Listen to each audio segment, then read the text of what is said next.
Lo primero que noté cuando desperté fue el silencio ensordecedor. Se suponía que los hospitales eran ruidosos, los monitores pitando, las enfermeras conversando, las máquinas zumbando, pero todo lo que oía era mi propia respiración entrecortada. Parpadeé contra la luz fluorescente tan dura. Mi cuerpo dolía como si hubiera pasado por una guerra. Lo último que recordaba eran los faros del camión cegándome, el crujido nauseabundo del metal, y luego nada. El pánico me recorrió como una descarga eléctrica. ¿Leo? Mi voz salió ronca, casi un susurro. ¿Dónde está mi hijo? Una enfermera levantó la vista de su estación, su expresión suave pero vacilante. Tu familia se lo llevó a casa. Un alivio me invadió. Gracias a Dios, mi bebé de 7 años estaba a salvo. Pero algo en la forma en que lo dijo no me pareció bien. Estiré la mano hacia mi teléfono, mis dedos temblando. Estaba muerto. ¿Puedes cargar esto por mí?, le pregunté. Ella asintió y lo conectó. Tu familia vino ayer, dijo después de un momento, eligiendo sus palabras con cuidado. ¿Ayer? Entonces, ¿por qué no están aquí ahora? Una sensación de enfermedad se apoderó de mi estómago. Esperé, con el corazón latiendo fuerte, hasta que mi teléfono tuvo suficiente carga para encenderse. En el momento en que se iluminó, decenas de mensajes llegaron, pero no de mis padres ni hermanas, amigos, colegas, personas preocupadas por mí, pero mi propia familia, nada. Y luego lo vi. Las notificaciones de mi banco, 95.000 desaparecidos. La habitación dio vueltas. No. Esto no estaba pasando. Había ahorrado ese dinero durante años, para Leo, para emergencias, para seguridad. Mi respiración se volvió entrecortada. Desplazaba frenéticamente la pantalla, esperando estar imaginándolo, pero las transacciones estaban ahí, una tras otra. Retiros, vuelos reservados, hoteles de lujo, me robaron. Justo entonces, mi teléfono sonó. Un mensaje de mi primo. No. Puedo creer que tus padres y hermanas se hayan ido de viaje hoy después de todo lo que acabas de pasar. Lo siento mucho. ¿Viaje? Mis dedos temblaron al abrir las redes sociales, y ahí estaba. Una foto de mis hermanas sonriendo en primera clase, mi madre levantando una copa de champán, bolsas de compras de marcas de lujo. La leyenda, nada como unas vacaciones bien merecidas. Es hora de disfrutar la vida al máximo. El mundo se difuminó de rabia. Se llevaron mi dinero, dejaron a mi hijo y se fueron de vacaciones. Apenas logré marcar el número antes de presionar la llamada. 1, 2. Luego mi madre contestó. Su voz sonaba molesta. ¿Qué? Agarré el teléfono tan fuerte que mis nudillos se pusieron blancos. ¿Dónde está mi hijo? Una pausa. Luego, ella se burló. Realmente se burló. Oh, cálmate. Está bien. Está en casa solo. Casi dejé caer el teléfono. ¿Lo dejaste solo en casa? Farfullé. Otra burla. Él tiene 7 años. Puede manejarse solo. La rabia que me llenó en ese momento fue algo que nunca había sentido antes. Habían abandonado a mi hijo con mi dinero, y estaban a punto de aprender exactamente qué significaba eso. Colgué sin decir una palabra. Luego llamé a mi vecina, la señora Hayes. Contestó al primer timbre. Cariño, ¿estás bien? Tragué el nudo que tenía en la garganta. Señora Hayes, mi hijo está conmigo, dijo suavemente. Tu familia lo dejó solo. Llamó a mi puerta, aterrorizado. Las lágrimas me quemaron los ojos. Eso era todo. Esa fue la gota que colmó el vaso. Llamé a mi banco. Congelen todas mis cuentas, ordené. Ahora. Luego llamé a mi abogado. ¿Pensaban que podían robarme y salirse con la suya? No tenían idea de con quién estaban tratando. 2 horas después mi teléfono sonó. Era mi madre. Contesté. ¿Qué hiciste?, exigió. Sonreí fríamente, disfrutando de su pánico. Silencio. Luego la voz de mi hermana interrumpió, histérica. Intentamos usar las tarjetas, pero todas están bloqueadas. Estamos atrapadas. ¿Qué hiciste? Me recosté, saboreando el momento. Aseguré lo que es mío. Ellos tartamudeaban, furiosos y entrando en pánico. Nos estás dejando varados. Me reí, una risa oscura. Ustedes se dejaron varados. Y luego, por primera vez en mi vida, colgué el teléfono.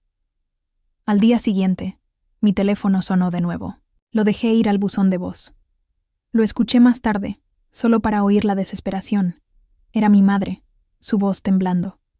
Yo no pensé que esto iba a terminar así, dijo, sonando genuinamente asustada.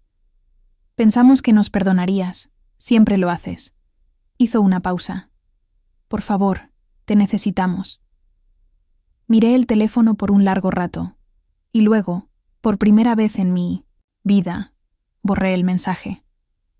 El peso de sus decisiones, no el mío, se asentó como una nube tormentosa sobre ellos. Y por primera vez en mi vida, sentí algo que nunca había sentido antes con mi familia. Libertad absoluta, sin culpa, sin obligación, sin dudar, solo libertad. Me senté en mi cama, mi cuerpo aún adolorido por el accidente, mi mente todavía procesando todo. Mi teléfono estaba a mi lado, vibrando cada pocos minutos con sus desesperadas llamadas. Ignoré cada una de ellas. En su lugar, me concentré en Leo. Él estaba a mi lado, sosteniendo su dinosaurio de peluche, su juguete de consuelo. Sus pequeños dedos lo sujetaban tan fuerte que sus nudillos estaban pálidos. Había estado reprimiendo sus sentimientos todo este tiempo, intentando ser valiente. Pero yo conocía a mi bebé. Sabía que en el momento en que lo atrajera hacia mis brazos, todo saldría, y tenía razón. Su pequeño cuerpo tembló contra el mío, sus sollozos sofocados contra mi bata de hospital. Me dejaron, mami, susurró entre hípidos. Me desperté y no estaban. La casa estaba tan tranquila. Mi corazón se apretó. Una nueva ola de rabia y angustia me golpeó. Tragué con dificultad, acariciando su cabello.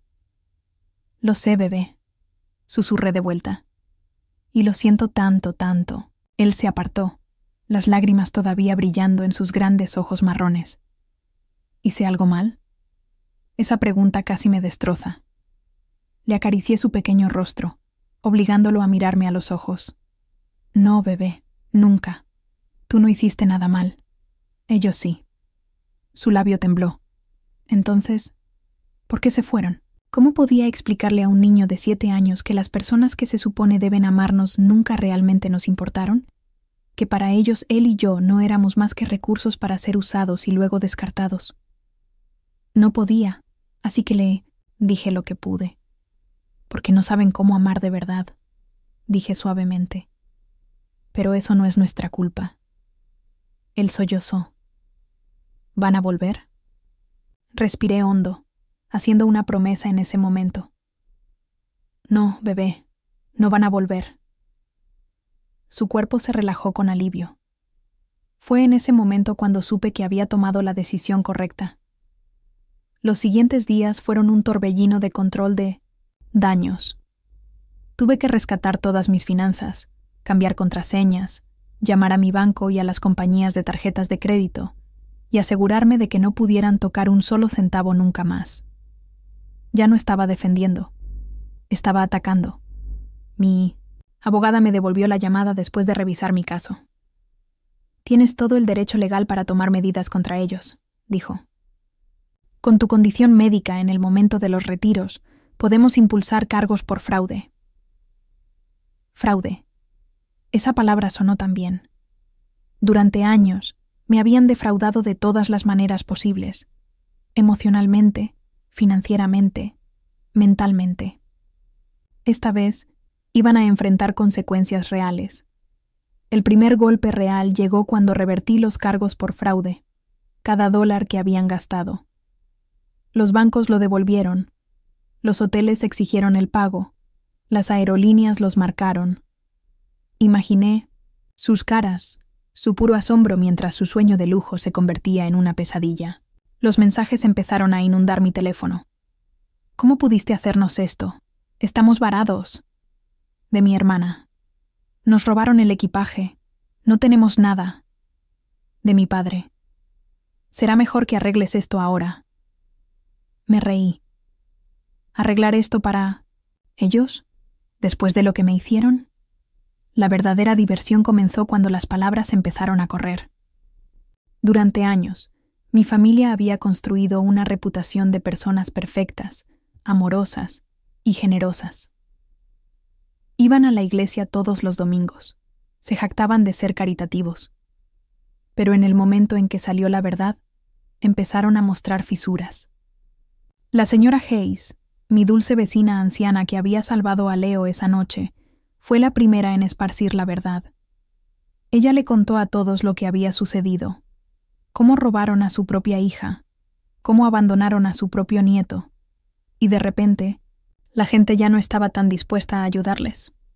Justo cuando pensaba que finalmente habían aceptado la derrota, sucedió un golpe en mi puerta.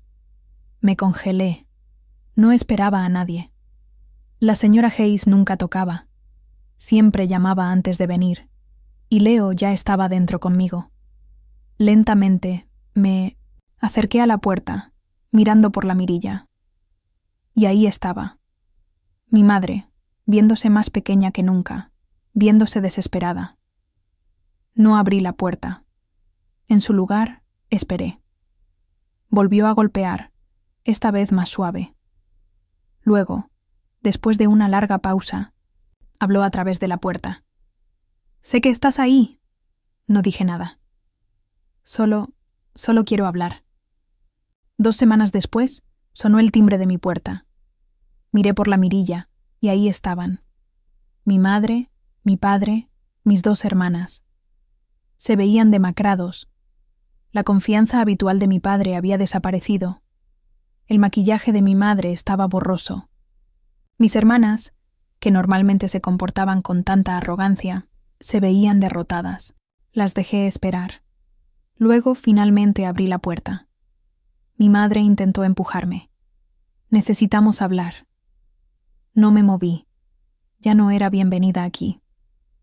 «No hay nada de qué hablar», dije, mi voz calmada, controlada. Ella se burló, moviendo una mano, desesperada. Nos fue difícil, ¿vale? No estábamos pensando con claridad. Me robaste». Mi voz fue tajante, implacable. «Abandonaste a mi hijo». Mi padre se tensó. «Sigues siendo nuestra hija». Sonreí, pero no había nada amable en esa sonrisa. «No, solo fui tu banco». No los dejé disculparse porque no era real. No sentían arrepentimiento por lo que hicieron. Sentían arrepentimiento por haber sido atrapados. Saqué un solo sobre y se lo entregué. «¿Qué es esto?», preguntó mi madre con cautela. «Una notificación legal», dije simplemente. Había solicitado una orden de restricción permanente. Nunca más podrían usarme, manipularme ni robarme. La cara de mi madre se arrugó. La mandíbula de mi padre se apretó. Mis hermanas, que siempre me habían visto como nada más que una fuente de dinero, se veían horrorizadas. «No», susurró mi madre, «no puedes hacer esto». La miré a los ojos. «Ya lo hice». Luego cerré la puerta en sus caras. El silencio en mi casa era ensordecedor, pero por primera vez en mi vida, no era el tipo de silencio que me ahogaba. No era el silencio de esperar la siguiente demanda de mi madre, la siguiente mirada fría de mi padre, o la interminable sensación de derecho de mis hermanas. Era un silencio pacífico. Me senté en la mesa de la cocina, mirando la orden de restricción en mis manos, el último clavo en el ataúd de todo lo que me habían quitado. La tinta ya se había secado, y con ella también se había ido mi último vestigio de cuidado por ellos. Respiré hondo, mirando por la ventana al pequeño jardín donde Leo jugaba con el perro de la señora Hayes. Su risa sonaba libre, sin preocupaciones. Eso era lo que importaba ahora. Miré mi teléfono. No habían intentado llamarme desde que les entregué la orden. Eso debería haberme hecho sentir como una victoria. Pero en el fondo, todavía había esa voz molesta, la que me habían condicionado a escuchar durante años. ¿Me pasé de la raya? ¿Realmente fue lo correcto cortar todo con ellos? Tal vez no lo dijeron en serio. Pero luego pensé en Leo, en cómo había tocado la puerta de la señora Hayes en medio de la noche, temblando, llorando, abandonado. Y así, la duda desapareció. Ellos habían dicho cada cosa cruel con plena intención, y yo había tomado cada acción para detenerlos. Por primera vez en años, mi teléfono permaneció en silencio, sin llamadas, sin mensajes, sin chantajes emocionales. Finalmente se dieron cuenta de que habían perdido el control sobre mí, pero solo porque ya no estaban en mi vida no significaba que sus fantasmas no siguieran acechándome. Los veía en cada vacilación, cada vez que iba a hacer la compra. Me encontraba cogiendo cosas extra, cosas que mis hermanas solían exigir que les comprara. Tenía que recordarme a mí misma que ya no era mi responsabilidad. Cada vez que Leo dudaba antes de pedir algo, un juguete, un bocadillo, incluso solo mi tiempo, veía el daño que ellos habían causado. La forma en que había aprendido a andar de puntillas alrededor de los adultos, temeroso de ser una carga. Me llevó semanas tranquilizarlo, abrazarlo. Cuando necesitaba consuelo, en lugar de dejarlo llorar solo como ellos lo habían hecho, decirle todos los días: no eres una carga, eres mi hijo, y te amo. Eventualmente, empezó a creerme. Eventualmente, comencé a creerme a mí misma. Fue extraño construir una vida que no girara alrededor de ellos. Durante años, mi vida había sido reactiva. Vivía en modo de defensa, constante, corriendo para arreglar sus desastres, para cumplir con sus necesidades, para dar de un vaso vacío. Ahora, finalmente vivía para mí. Recuperé pasatiempos que había olvidado hace mucho tiempo. Volví a leer libros reales, no solo estados bancarios e informes financieros para asegurarme de no ser robada a plena luz del día. Empecé a cocinar, por placer, no solo por necesidad. ¿Y lo mejor? Leo florecía. Su risa era más fuerte, sus pasos más ligeros. Ya no me preguntaba con esa voz pequeña y dudosa si lo iba a dejar como ellos lo hicieron. Sabía que nunca lo haría. Debería haberla ignorado. Debería haberme alejado. Pero en contra de mi mejor juicio dije: habla. Luego, no abrí la puerta. No iba a cometer ese error. Mi madre suspiró como si fuera ella quien estuviera llevando el peso del mundo. No sé qué quieres que te diga, dijo finalmente. Nos destruiste, ¿sabes? Perdimos todo por tu culpa. Casi me reí de la descarada audacia. ¿Por mi culpa?, continuó, su voz volviéndose más afilada. Nos dejaste varados en otro país. Nos quitaste todo. Respiré hondo, lentamente, y luego dije, tranquila, de manera firme: no, ustedes me quitaron todo, y ahora solo están enfrentando las consecuencias de sus propias acciones. Silencio. Luego, finalmente, dejó el teatro. Se suponía que nos perdonarías, exclamó. Ahí estaba. Eso es lo que siempre haces. Continuó, su voz subiendo. Siempre nos perdonas, siempre vuelves, pero esta vez... La interrumpí. Esta vez, finalmente aprendí mi lección. Y luego, sin decir una palabra más, me alejé de la puerta, dejándola hablar con la madera. Decir no fue lo más poderoso que había hecho en mi vida. No a la manipulación, no a la culpa, no a permitir que regresaran a mi vida. Mi madre permaneció afuera casi una hora. Eventualmente, se fue, y por primera vez en mi vida, me sentí completamente, absolutamente libre. La sanación no fue instantánea. Llevó tiempo. Todavía había momentos en los que me encontraba buscando mi teléfono, instintivamente esperando una llamada de ellos, esperando otra crisis que tenía que resolver. Pero las llamadas nunca llegaron, y por primera vez en mi vida, estuve bien con eso. Pasaron los meses. Leo comenzó la escuela nuevamente, y por primera vez no miraba sobre su hombro, esperando que alguien lo dejara.